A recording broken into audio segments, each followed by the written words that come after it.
I still remember that night, cold air, empty streets, and the feeling that my whole life was about to change. I just didn't know it yet. I was on my way home after a long shift, exhausted, thinking only about sleep. The city was quiet, unusually quiet, like it was holding its breath. As I turned the corner near the old cafe, I saw her, sitting alone on a bench, shivering, hugging her knees. A part of me said, "Keep walking." But something deeper said, "Stop." So I did. "Are you okay?" I asked. She looked up, and her eyes told me everything her words didn't. She wasn't okay. She was scared, hurt, and completely alone.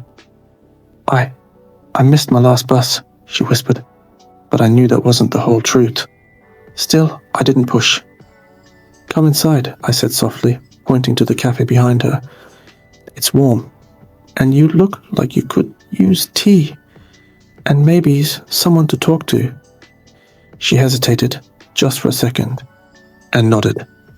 Inside, under the warm lights, she finally spoke. Her name was Mira.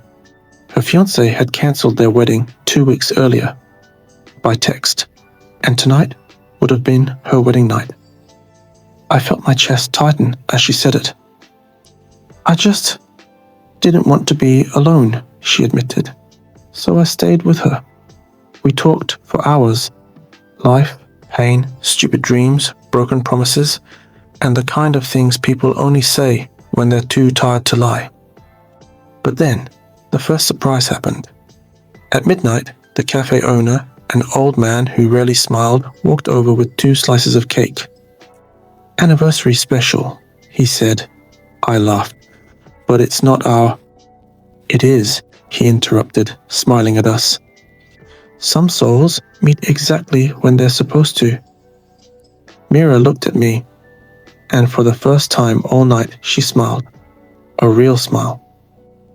We ate quietly, stealing glances like teenagers who didn't know what was happening between them, or were too afraid to name it. Then came the second surprise. When I offered to walk her home, she paused and said, "I don't have a home anymore. I moved out this morning." I didn't know what to say, but the words came on their own. "Then, tonight, you're not going anywhere alone." That night, she stayed in the guest room at my place. Nothing happened, no romance, no drama, just 2 broken people, finding a tiny bit of peace in each other's presence. But the real surprise? The next morning, she made us breakfast, like she had always belonged there. And when she handed me a cup of tea and said, "Thank you for finding me," I realized something. Maybe some nights don't break us. Maybe they fix us quietly by bringing the right person at the exact wrong moment. One night, 2 surprises, and a beginning I never saw coming.